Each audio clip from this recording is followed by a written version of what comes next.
Welcome back to another installment of Nydal. Today we're actually going to be expanding the city a bit further. In fact, we're going to be doing quite a bit of a road network, at least the first segment of the video. The second half is mostly going to be focused on detailing part of the road network. Obviously, I didn't have time to place buildings in this massive area I'm about to tackle. Actually, if you look at the screen right now, the top left corner of the screen, or that whole section between the winding avenue at the top and then sort of the city limits, the current city limits, is just going to be totally turned into a massive just cluster of roads of different sizes, different directions. It's just going to be great. In fact, we're getting started right away.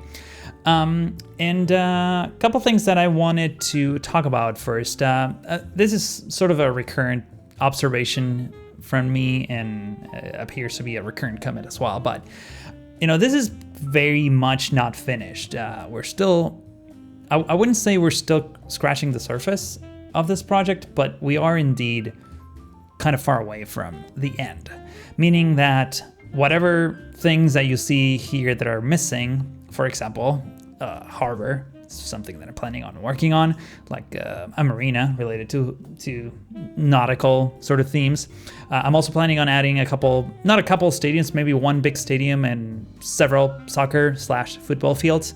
Because I keep seeing comments about that, and yeah, I mean, obviously a big European city or a medium-sized European, even a small European city would have a few of those. But you know, I'm still sort of getting started trying to lay down the core of the city, and then as we start going outwards, we're going to start tackling some of those projects. So stay tuned for that. Just wanted to get it out there. I am going to indeed do all of those things. And over here, as you can see, I'm sort of working on this road network that was existing to some degree, but I ended up changing the layout of a few of those roads just so that everything fits properly.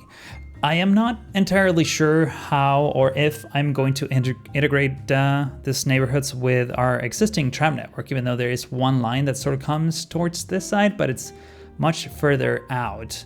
It's probably hard to tell, what I'm talking about if I'm really not showing you this. But what I was thinking is, you know, that giant parking lot that we have by the train station, I might repurpose that partially into some kind of a bus terminal, because we definitely have the space there. And even though you're going to see the cinematics in the end, and I've gotten a lot of comments about this, but there's a ton of cars actually using it now, especially after we finish building this project right here. You can see me struggle with the Resize It mod. I'll talk about that in just a second, but yeah, we have a big parking lot area by the train station that was sitting mostly empty until this episode, and it still somewhat is, but since we have such a large footprint to work with there, I might repurpose that as some sort of a mass transit hub of sorts. Quickly, before I forget, so the Resize It mod, I was streaming a couple weeks ago, and the author of the mod was in the chat, and we were talking about it, and I decided to give it a shot. And it's a great mod, except there's this issue that it has with Move It. Not with Move It, with Find It, that basically when you resize it as Find It is open, it kind of bugs Find It, and you basically have to restore the game. And that happened to me like 3 or 4 times.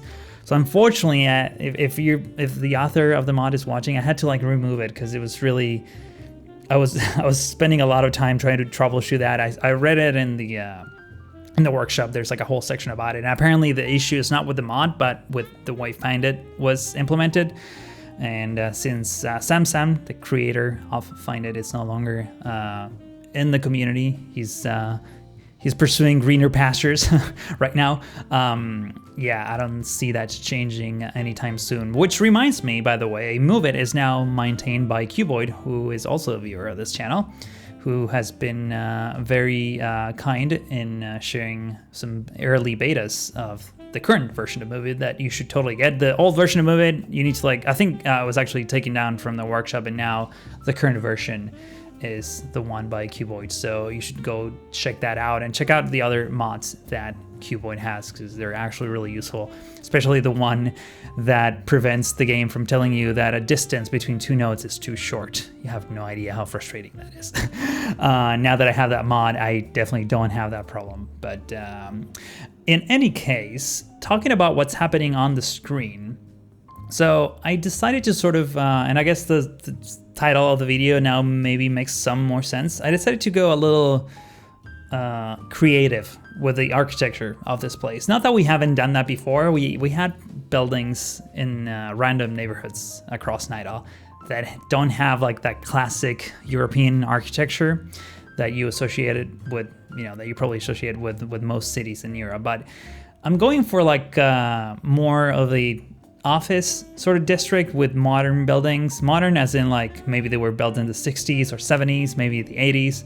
And obviously there's some remnants of older buildings there. So it's kind of a mix and match of multiple architecture styles. And sort of the idea here is that the zoning regulation wasn't as strict as it was maybe in a different neighborhood. So I think it may not look too good right now. I mean, to me, it actually looks great already as I'm working on this, but maybe I'm a bit biased about this. However, you're going to see at the end that it really flows. What I mean by that is that you're not going to be able to distinguish this neighborhood from the ones surrounding it.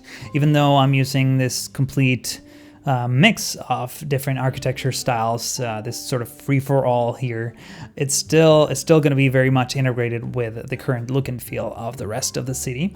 And on top of that, there's going to be a lot of tiny gaps here and there that I'm slowly going to be turning into parks. But primarily this one, the one I'm working on right now, is going to be sort of the core of this neighborhood.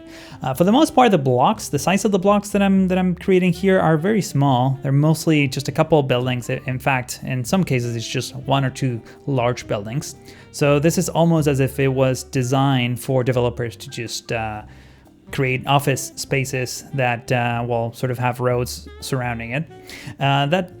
Just want to make one quick comment about what just happened a second ago. I think I mentioned this in the previous episode, but those bridges on that, what I've been calling the low speed interchange, they have that glitchy shadow thing. So what I ended up doing, I think I did it off camera because I just didn't see the clip, but I ended up putting some surface painter not surface painter, the pluggable surfaces on the road itself. So that way that ugly glitchy shadow is hidden. So even though it's still somewhat visible on the sidewalk, I couldn't actually get a small enough pluggable surface to put there. It's still looking much, much better.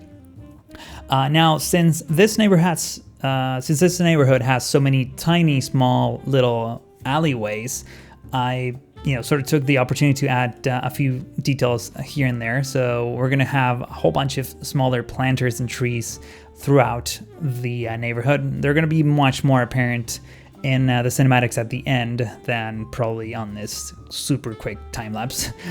Sometimes it's kind of hard to catch some of these details. And going back to this central plaza, it's mostly going to be concrete. It's not just going to be like a green park, though it's definitely going to have some patches of green. And I started playing around with these curbs by King Leno.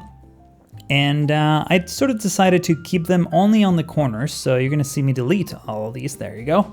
And put only 4 of them. I guess 3 of them and then a manual one that I did around the fountain.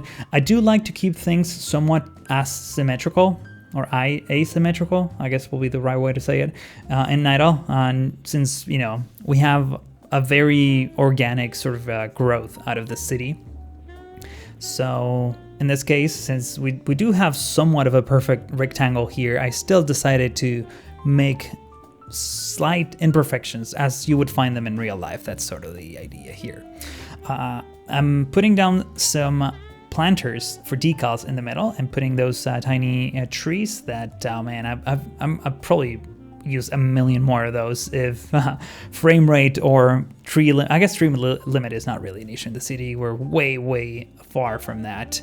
I mean, even prop limit is not necessarily an issue in the city already, but given the current state of the city, the current number of props, and how far my current ambitions are, we might need to start worrying about that. Not a lot though. I don't want to cause any alarm or panic. But, you know, it's something that I do keep in mind when I'm working on detail work. Like, do I absolutely need this concrete expansion joints with grass and as a set of twos instead of one that covers the whole width? Well, maybe. In this case, that actually made it look really nice, so I decided to go for it. Some areas of the city you probably know that are much more heavily detailed than others. In other places, I just simply let all of the road networks do sort of the heavy lifting in terms of detailing. I sort of talked about this before. I don't want to sound like a broken record, but it's you know, it's something that I'm constantly thinking about when I'm working in this project, especially when I need to like detail or at least consider detailing, you know, those like narrow streets that have buildings on both sides, and you know, the camera doesn't quite get in there, so sometimes I figure, okay, maybe it's not that big of a deal if this doesn't look as detailed, as long as it looks good from farther away, which is where I'm mostly looking at and where you mostly see these things in the cinematics at the end. That's fine by me. One other quick thing that I wanted to mention is the fact that I'm seriously considering, actually I think I already made the decision, to be honest, but I haven't quite talked about this publicly, but I think I'm going to replace the trams. We've been using the Melbourne trams, and I think I'm pronouncing that wrong, so I guess I do apologize for that, but as a non-native speaker of the English language, I'm doing my best here, so don't be offended. It's not it's not that I'm not trying hard enough, it's just that I really don't know how to say it. At least that's what I've been reading in some comments a long time ago. But I do love that the livery of the Melbourne trams, except for the fact that it's based off of a real thing. And I made a whole rant at the beginning of the series on how I didn't want to have things mimic real, you know, real, like for example, the police cars. I made a whole rant about how I wanted custom police cars, or at least generic ones. So what happened a couple of weeks ago is B Schoolhausen actually sent me a model for a tram that looks really nice. And he sent me the entire texture pack and everything, which I guess is sort of the hardest part of adding custom vehicles like this. Now the easy part, you know, the quote unquote easy part, is me actually coming up with like a good branding for the trams. And obviously I haven't had the time to like sit down in Illustrator and put together a cool like Nydal Rapid Transit logo and something like that. So, you know, that's why I haven't switched that yet, but I want to. And hopefully I can get that in the workshop so that everyone can download it. I'm going to aim for something slightly generic, meaning like it's not going to have the word Nydal in it, maybe only the initials. So if you want to use it in a city of yours that is not necessarily Nydal, but if you like the design, well, you can do so, and then it's not going to be too tailored, at least not to this project alone. What else? Oh yeah, so while I was working on this project, I sort of, since I was like kind of close to other areas that we previously built, I realized that we left some gaps on details. So I decided to spend some time and adding a little bit of love to, for example, that corner and this police station. It took me a while to sort of fight the terrain here. As you can see, there's a bit of a difference there, and the police station is sort of pushing everything upwards.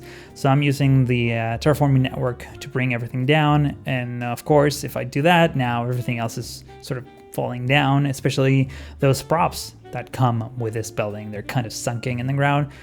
Honestly, I ended up just using Prop It Up to get rid of those tables and chairs. You can see that they're gone. I did decide to leave that lamp because, you know, the lamp looks okay. Even though it's somewhat sink in the ground, it's still sort of coming out at a reasonable scale and obviously adds light to this area, which is something that I haven't been focusing too much on. I've only shown some night shots of Nydal, and I've said this many times, I'm not a huge fan of the night mode. I rarely use it, but I know many people really like it, so I tend to make an effort every once in a while to show you some shots. But I feel like many of the blocks around Nydal do need some lights, or at least could use some lights that would make them look nicer. So I will in the future spend some time, maybe even on a live stream, spend some time adding those kinds of details. By the way, talking about live streams, I'm gonna do another shameless self-promotion. I've been streaming on Twitch quite a bit,